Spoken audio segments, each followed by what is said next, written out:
होंगे कि अमित शाह जी ने कल जो है बाबा साहब अम्बेडकर को लेकर के जो राज्यसभा में पार्लियामेंट में उन्होंने बोला, इसकी हम घोर निंदा करते हैं। पहले यही भाजपा के लोग, आरएसएस के लोग गांधी जी को गाली देते थे, कर्पूरी जी को गाली देते थे, अब नेहरू जी को गाली दे रहे हैं और अब अंबेडकर जी को गाली देने का काम कर रहे हैं। इन आरएसएस और भाजपा के पास कोई महापुरुष तो है नहीं, आज़ादी में इनका कोई योगदान तो रहा नहीं, केवल नफरत फैलाना, भाई को भाई से लड़ाना, यही काम में लगे रहते हैं लोग। अब चाहते हैं जो महापुरुष हैं उनके नाम को जो है बदनाम किया जाए। तो इसका हम लोग कड़ा विरोध हम लोग जो है पूरी तरीके से करते हैं। बाबा साहब अम्बेडकर हम लोगों के फैशन भी है, पैशन भी है, मोटिवेशन भी है। बाबा साहब अम्बेडकर तो किसी भी कीमत पर बाबा साहब अम्बेडकर का हम लोग जो है अपमान जो है झेलने वाले नहीं हैं।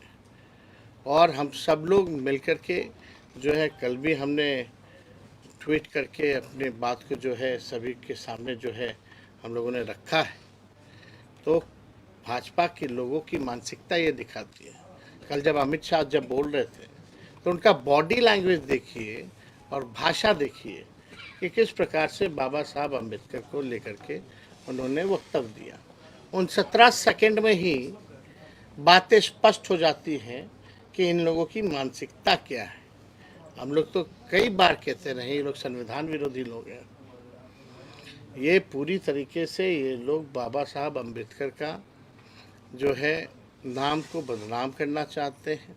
जैसे कि इन लोगों की कोशिश रही है पूर्व में, गांधी जी हों, कर्पूरी जी हों, नेहरू जी हों, इनको नाम को बदनाम करने की। तो हम लोग यहाँ आज अररिया आए और यहाँ संवाद होगा लोगों से और मुझे पूरा भरोसा है कि जो कमी होगी संगठन को कैसे आगे बढ़ाना है, जो भी कमी होगी उसकी हम लोग भरपाई करेंगे, कमी को दूर करेंगे और एक मजबूत संगठन के रूप में हम लोग जो है बिहार में जो भी चुनौतियां हैं फिरकापरस्त शक्तियों के आगे, उसको हम लोग करारा जवाब देने में कामयाब ही नहीं होंगे बल्कि सत्ता से भी बेदखल करेंगे। और कुछ सवाल? जी सवाल ये था कि आप जो है अभी मजबूत तौर पे बिहार में विपक्ष में है, लेकिन जब आप 5 साल के लिए सत्ता में आएंगे तो आपको आपका इंडस्ट्री को लेकर क्या रोड मैप है सर? देखिए, इंडस्ट्री को लेकर तो आपको तो पता ही, जब 17 महीने हम लोग उप मुख्यमंत्री रहे, इंडस्ट्री डिपार्टमेंट भी हमारे ही समीर महासेठ मंत्री थे आरजेडी से। 50,000 करोड़ का हम लोगों ने निवेशकों को बुला करके एमओयू साइन कराया, जो बिहार में पहले ऐसा कभी नहीं था। उसके बाद ठीक चाचा जो हैं वो पलट गए। तो हम लोग तो हर एक जोर पे कोशिश किया। आप देखिएगा, आईटी डिपार्टमेंट हमारे पास था, आईटी पॉलिसी हम लोगों ने बनाया। स्पोर्ट्स डिपार्टमेंट हम लोगों के पास था, स्पोर्ट्स पॉलिसी हम लोगों ने बनाया।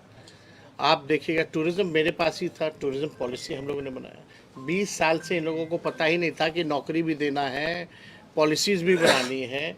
आईटी पॉलिसी से लेके टूरिज़्म पॉलिसी, स्पोर्ट्स पॉलिसी तो ऐसी बनी है कि जो देश के लिए, बिहार के लिए मेडल जो जीत के ला रहे हैं उनको भी हम लोगों ने डीएसपी रैंक तक का जो है हम लोगों ने नौकरी का प्रावधान ही नहीं किया, बल्कि ऐसे 73 खिलाड़ियों को हम लोगों ने अपने हाथों से नियुक्ति पत्र वितरण किया।